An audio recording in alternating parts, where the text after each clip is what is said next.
organic, unpredictable, unknown, lovely, beautiful, a sense of fulfillment. This is part of the pleasures of life and not the chores of life.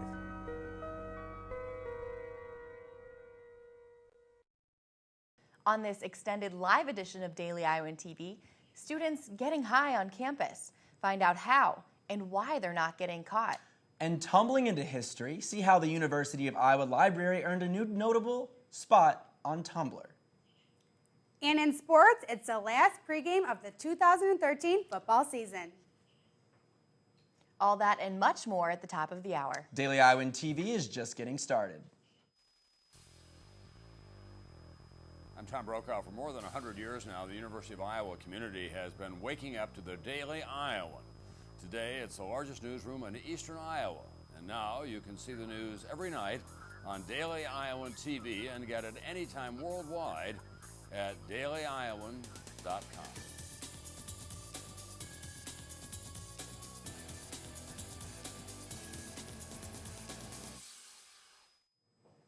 Good evening and welcome to Daily Iowan TV. I'm Rebecca Hager. And I'm Reed Chandler.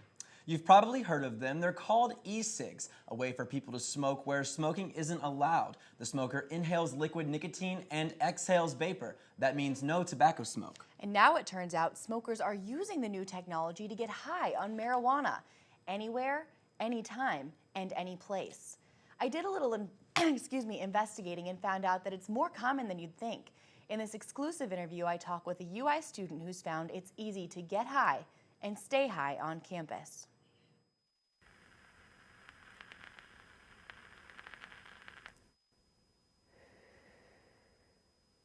It's less of a body high, a lot more of like a mind high. A marijuana user since age 14, this University of Iowa student is now lighting up in public. You could pretty much do this wherever, but like no one really questions you. Like, you just turn your head to where people aren't, and then no one will see, no one will question. How? An e-cig, a smokeless cigarette that is legal to use in public. Right. Roger Keene manages Connection, a tobacco supply store in downtown Iowa City. He says they're a hit. People come in and ask for them daily, usually a couple times a day per shift. For under $40, you can get an e-cig and the nicotine that goes in it.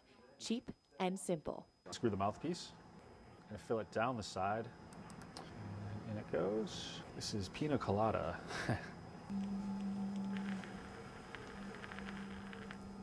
Tastes like the beach. Now back up a couple of steps. This is where illegal smokers add small parts of the marijuana plant to the liquid. When smoked, the fruity nicotine flavor covers any skunky smell. Pina colada. E-cigarettes look like fancy pens. They come in different colors, shapes, and sizes. They're smaller than a pipe or bong and less messy than a joint. You could have to like roll it or have a fragile glass piece or have something on you that smells like burnt marijuana all day, and it's not like something you want on you. This user says that it's so discreet, he's gotten high on the bus. So you've done this on the CAM bus? Mm-hmm. Where else? Everywhere. Brothers, Union, McBride, Burge, Courier, right in front of the old Capitol, McLean, just everywhere. This student risks serious legal consequences. If you're caught with marijuana in Iowa, you could serve up to 6 months in jail and pay $1,000 in fines. There's health consequences too, for the user and the bystander. There is passive vaping that goes on, so people are being exposed to this. Mark Vanderweg says passive vaping is similar to secondhand smoking. Bystanders are exposed to nicotine and other chemicals in the vapor. It's not yet clear what is in secondhand marijuana vapor, but Vanderweg errs on the side of caution. I think that there's reason to be concerned about the health risks, both to the user themselves and potentially to those around them. But for smokers, convenience trumps consequences. Very convenient. Some days this UI student stays high all day long, even while going to classes. I could just get through my day like a nice cruising stoned. It's an unrestricted, unregulated, new and popular technology. The e-cigarette delivers nicotine, and now, at any time, any place, marijuana. And Rebecca, I know you purchased one of these e-cigarettes for the purposes of your story, and it's so sleek, so simple, and so easy to hide. Right, that's what makes it so easy to get high and not get caught. And there's no regulations. That's the tricky part about it. That's correct. So in Iowa, there is a tobacco smoke-free ban indoors and in enclosed spaces, but since there's no tobacco in there, it just slips through the loophole. Well, I know the University of Iowa is considering banning these from campus. Yep, it'll be an upcoming meeting, so it will not be the last time we hear about this. Sure. Great story, Rebecca. Thank you. And a new year, a new look. The University of Iowa will completely redesign the home webpage for a fresh, modern, and more functional look. Since its creation, the U Iowa homepage has been visited over 11 million times. One of the creators, Lynn Larson, wants the Iowa webpage to represent what Iowa has as a community and a culture. He says the redesign isn't just a facelift, but a fresh start. We want to balance the needs of people who are just discovering the university and people who use the website regularly. Not only will the new site look sharper, it will offer quick links to the most popular UI resources. The website overhaul comes along with a brand new email system in spring as well. The University of Iowa Library has gone viral on the web. Special Collections is a branch of the library that is home to many unique and antique books. Now it has its own blog on Tumblr. Recently, it has been named one of the top 25 new and notable blogs by Tumblr itself. It showcases some of the most unique books the university owns, including some handmade by artists. Colleen Tyson, the outreach librarian who created the site, says Special Collections is often an invisible and little-known part of the library. Social media really opens up our collections to so many more people who would have just never known that we're here at all. And we're a resource for the university, and we focus on working with our classrooms here, fulfilling the needs in our classes. But above and beyond that, we're here for everyone in the state of Iowa. The library also uses YouTube to show off their prized possessions. Keeping the energy bill low and taking safety precautions are two things on the minds of students as they get ready to pack up and head home for the holidays. So what can you do to winterize your home? Daily Iowan TV's Laura Gibbs has your holiday cheat sheet. As finals come to an end, students are rushing home for the holidays. But there are a few things that we should all keep in mind before taking off for this month-long break. 69% of students at the University of Iowa live off campus in either houses or apartments throughout the city. And as college students on a budget, it is important to keep energy and electric bills as low as possible. Performing simple tasks like unplugging appliances and other devices and turning off lights will save energy. For tips on managing the heating system, I asked Telluride landlord Kevin James for his best advice. Do not turn your heat off. If there's no one in the apartment, turn it down, but keep it on so your pipes don't freeze. I would recommend not below 50 degrees. Keeping valuable belongings safe over break is another concern for students. Over the duration of Christmas break last year, the Iowa City Police Department recorded 21 robberies, many of which involved break-ins at the unoccupied homes of students. Mitch Grant and his roommates, all seniors here at the University of Iowa, recently experienced the misfortune of a robbery when they returned home from Thanksgiving break. Went to my room, took over $700 in cash, emptied out all the change drawers in everyone's rooms. The burglar broke in through a downstairs window and proceeded to raid the entire house, stealing thousands of dollars worth of electronics and other items. Take all your valuables home, make sure your laptop's gone. If you have like game systems or whatever, make sure that's gone. Like jewelry, take all that home. And if you know anyone like staying in Iowa City, and maybe give them a key. Like if they're your really good friend or something like that, give them a key and have them come check up on your house or apartment, make sure nothing's out of place or no windows are broken in. Some great tips for winterizing your house or apartment. Now, the last few days I haven't seen any snow, and I don't think I'd mind if we didn't anymore. Well, Rebecca, I've seen the snow melting and dripping off the roofs of houses. I'm holding on to hope that we'll get a break from the frigid weather this week. We'll find out right now as we hand it over to Daily Iowan TV's Kelsey Kniff. What's the weather looking like, Kelsey? Hey guys, the past few days have been a little bit warmer, but as students start to leave the campus, the temperatures will start to fall. Early tomorrow, expect clouds and skies and the temps sitting just below freezing. The afternoon will bring only a rise in warmth. However, as we head into the evening, the temperatures will fall to just barely below freezing.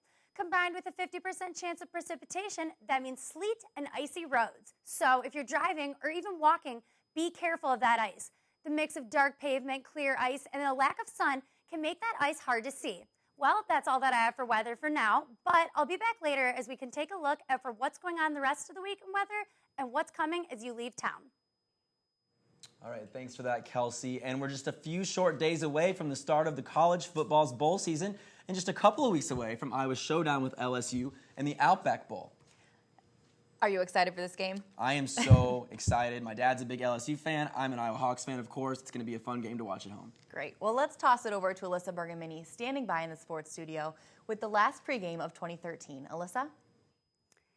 Hey guys, Alyssa Bergamini here, welcoming you to this special live edition of pregame in the Daily Iowan TV Sports Studio. Film Room Player of the Year boards Jordan Canzeri and Cavante Martin-Manley all on tap to get to tonight. And we get you set for the Hawks' New Year's date with the LSU Tigers. For the better part of the 2013 season, when people spoke about the Iowa running backs, they spoke about Mark Wiseman. However, after a breakout game against Purdue, Jordan Canzeri has stolen some of the spotlight with his ability to get to the outside and make those plays. We all know that Canzeri has talent on the field, but it's where the footwork comes from that may surprise some Hawk fans. Our very own Whitney Blakemore sat down with the sophomore running back to discuss his off-the-field hobby. To fans, Jordan Canzeri is known as the running back who secured a trip to a bowl game for the Hawkeyes by running 163 yards and getting a touchdown during the Purdue game to give the Hawks their 6th win of the season. It's his agility and quickness that fans know and love, but this is just one side to the sophomore. When he's not juking opponents and training for game day, you can probably find him, well, dancing. Mom was just always, since I was a kid, dancing around the house and everything, so I grew up watching Michael Jackson and everything all the time, and I just always liked to dance, love music, and just dancing was just fun to me. When Jordan was in middle school, he was in a dance group where they performed many places, even once for the governor of New York, where he grew up. Since coming to Iowa, Canzeri has expanded his dancing skills and took a partnering class offered at the university. Yeah, here was my actual first dance class, and I was pretty nervous just walking in, seeing all ballet majors and, all dance majors and everybody in their little ballet outfits and stuff, and I was just like, I don't know what I got myself into, but yeah, I was happy I stuck with it. It was fun, and yeah, I just always liked to dance here and there. Many players and coaches did not know this hidden talent of Canzeri's. However, it wasn't much of a surprise. I wouldn't shock me, though. I've seen some of his Vine stuff, and his, he's quite a character, very imaginative, and he's got a great personality, so that does not shock me in the least. For the time being, Canzeri will go back to what he does best and prepare for the upcoming bowl game. But next semester, he will once again be in the partnering class, but this time, he's hoping to bring some of his teammates along. I'm just excited to continue to take more dance classes, and definitely going to try to get some more guys to do it too. And hopefully, even though they're all fine with playing in front of 70,000 people in the stadium, but they all tell me they're too nervous to stumble in front of a girl in class. So. And professors agree that it is good to see the athletes expanding their talents from the field to the dance floor.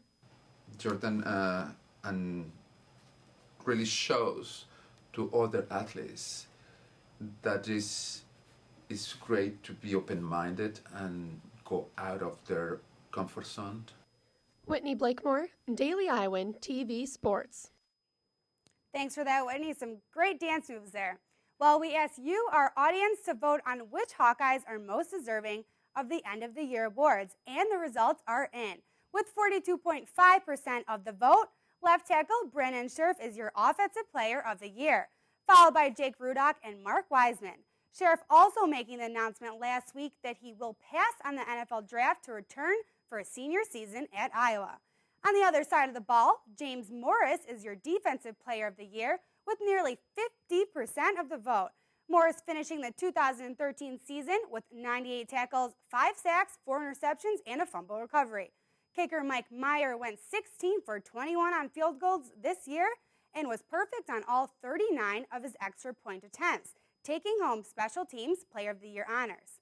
And sophomore signal caller Jake Rudock is your 2013 newcomer of the year with 57% of the vote. And finally, the moment you've all been waiting for, your team MVP with 36% of the fan vote is senior linebacker James Morris. Quarterback Jake Rudock finishing runner-up in this category as well. Congrats to Mr. Morris. And still to come on pregame, we sit down with wide receiver Cavante Martin-Manley and break down LSU in the film room. But for now, let's send it back to the desk. Coming up later in the show, we'll tell you the full 6-day forecast and more in the breakdown of LSU in the film room. Can't pick up a copy of the Daily Iowan? Are you worried about how you're going to find out about the latest news in Iowa City and the University of Iowa? Well, look no further. You can download the Daily Iowan mobile app on your iPhone for the area's best news coverage. And you can also read and watch us on your iPad. You can always find current and past Daily Iowan stories at dailyiowan.com. The Daily Iowan is now on TV, online, and in your pocket. If it happens, it's news to us. Hey guys, welcome back to the weather studio. If you're staying in Iowa City, expect falling temperatures and snow. Friday will be in the upper 20s and cloudy, but be aware that the ice from tomorrow night might be sticking around. Saturday will be similar in temps, but there's a 30% chance of sleet. Again, be careful if you're on the streets. Sunday's temperatures will continue to fall, turning Saturday's moisture into snow. With a low of -3 degrees, there's a 90% chance of precipitation. Monday will be cold. The high will only be 0, and with clear skies, that means any wind chill could make it even colder. Tuesday's clouds will bring the temp to a more comfortable level. Now, if you're traveling out of the state, the weather will be a bit different. If you're planning on heading north, I'm sure you won't be surprised by snow. Central Minnesota's temps will be sitting in the teens with a small chance of snow adding to what is already on the ground. If you're heading west, the temperatures will be about the same, dropping as you head into the next week.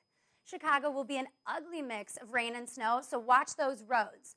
And in the south, well, the south will be warmer but rainy. St. Louis might even see some floods in the next coming week. And for our latest installment of Hawkeye Buzz, Stephen Duran takes a look at what some students are doing to balance along the stretch of finals. A unique part of the Iowa City music scene is that there are a lot of concerts organized by students.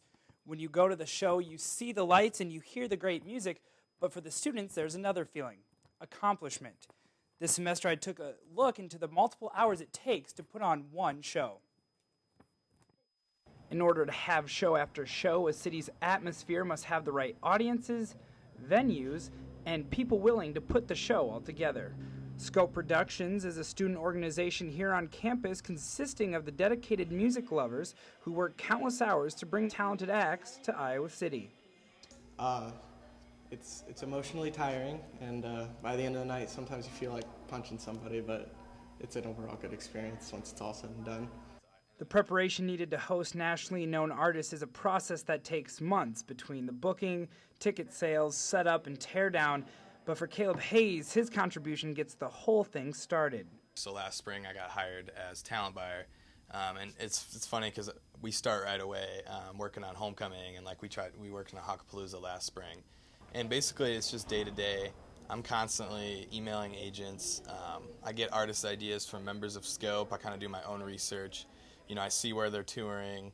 You know, if they're gonna be in Chicago one day and then Kansas City 2 days later, I see that as like, okay, maybe we can hop on the tour. Figuring out how to approach the day of show is what Caleb and his fellow members planned weeks prior, but when the day actually comes is when the fun seems to start. I'm like the head guy for like when we load stuff off the truck. I like make sure nothing breaks or anything like that. Once we get into the venue, we look to the sound like producers and stuff like what to do, but I'm kind of head of that just to delegate what needs to be done and stuff like that. Most of my work happens on day of show, so when the artists come in, I greet them. I'll give them the money they have for food, for like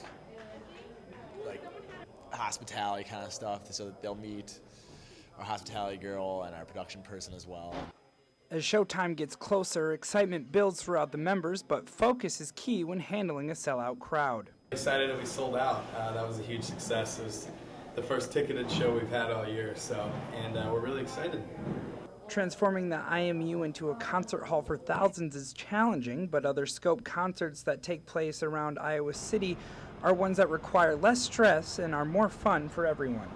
On November 16th, we had James Blake at the English Theater, and I think that was probably the best Scope show I've ever seen in my time, in my 3 years here. So It was absolutely beautiful, and we worked with the Englert on that, and we sold out that, and it was amazing. Celebrating successful shows is what Scope members look forward to, but sometimes the success only comes after some bumps in the road. Hockapalooza was kind of rough this year, just logistical, trying to move it into Carver. So yeah, that was kind of a lower moment, but definitely it's just part of the business, and that's kind of what trains you for the future for music industry stuff. And being able to see a show you put together take place on stage makes the struggle seem small when thinking about what being in Scope really means. You know, when I first got hired, everything was new to me, and it was all just so much fun. So you kind of get engrossed in it really quick, and it's like a pretty awesome lifestyle. Although Scope shows are done for the semester, members say there will be many exciting performances coming in the spring. Guys, back to you. And thanks for that, Stefan. Now let's toss it back over to Alyssa in the sports studio for more pregame right after this.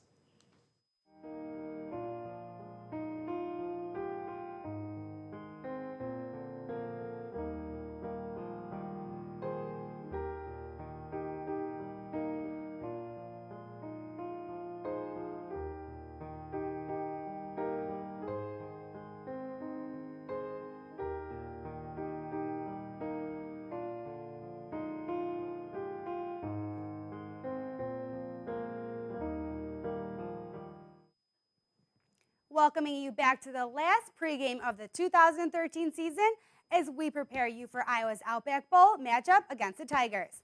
LSU finished the season 9-3 overall, 5-3 in the SEC, and were the only team to beat Auburn, who will be playing Florida State for the national championship. Now to break down the Tigers, we send it over to Jordan Cabialis and Cody Goodwin in the film room. Guys, take it away.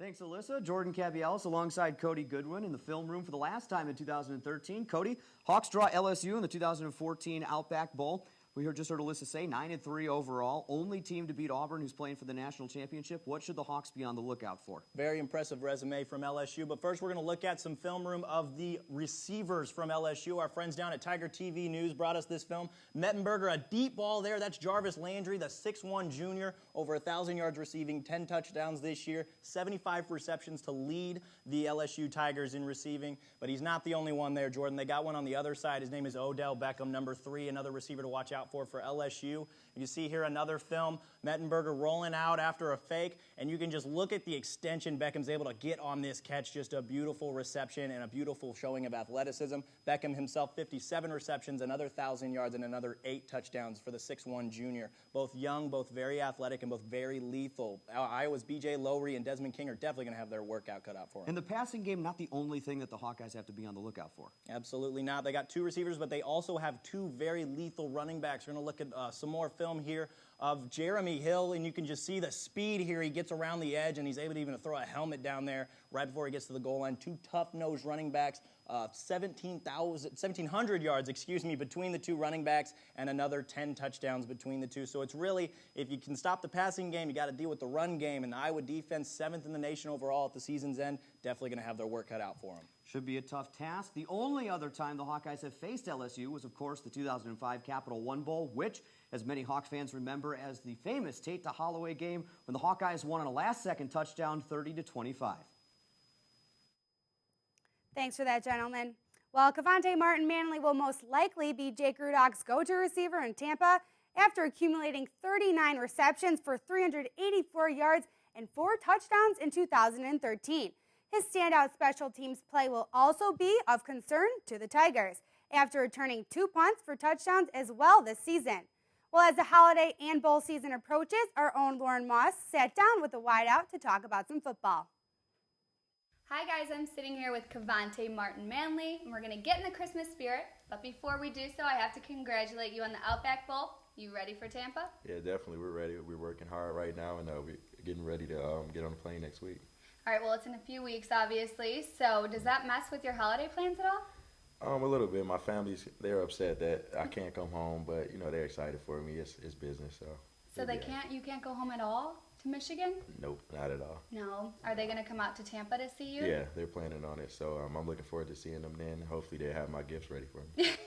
Does your family do anything big for Christmas or Christmas Eve? We just get together, have fun, be silly, cook.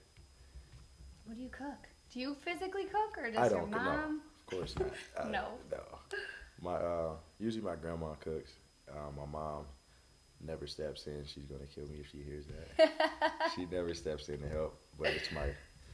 Are you into Christmas music at all, or have you gotten into the holiday spirit in Iowa City? I heavily dislike Christmas music. What? You're like Scrooge. Are you kidding? No, I'm serious. You don't like the Mariah Carey? No. Anything? No. So you just zone out Christmas? You don't listen to any Christmas Kind of, music? sort of. Do you watch Christmas movies then? Nope. You're a mean one. Home Alone. I give Say. you Home Alone. Is that a Christmas movie? We're doing the wrong thing right now in a Christmas spirit. Jeez. You're as cuddly as a cactus. You're as charming as a Neil, Mr. Grinch. You're a bad banana with a greasy black pea. That's horrible. You're a monster. I can't even eat it. This is Laura Moss, Daily Iowa TV. The Hawkeyes aren't the only Big Ten team going bowling this winter. New Year's Day will also feature Nebraska and number 22 Georgia in the Gator Bowl. Number 19 Wisconsin battling number 9 South Carolina in the Capital One Bowl. And it's 4 versus 5, and the granddaddy of them all, Michigan State and Stanford, will meet in the 100th Rose Bowl in Pasadena. And finally, it will be number 7 Ohio State going up against number 12 Clemson in the 2013 Orange Bowl on January 3rd. Well, that will do it for us in pregame. Be sure to keep up with us online over the programming break for our continuing coverage of the 2014 Outback Bowl. Go Hawks, and Rebecca, Reed, back to you guys. Thanks for that, Alyssa. Now let's take a look at what's happening beyond Iowa. Officials are worried violence will escalate into a civil war in South Sudan. At least 500 people have been killed in South Sudan since Sunday. Another 700 were injured. The violence is the result of an ethnic rivalry between the Dinka ethnic group and the Nuer ethnic group. After a year of gridlock in Washington, D.C., Congress is nearing an agreement on the new budget. The legislation will lead to cuts in many government programs, including the National Park System and the Pentagon. President Obama's signature was assured.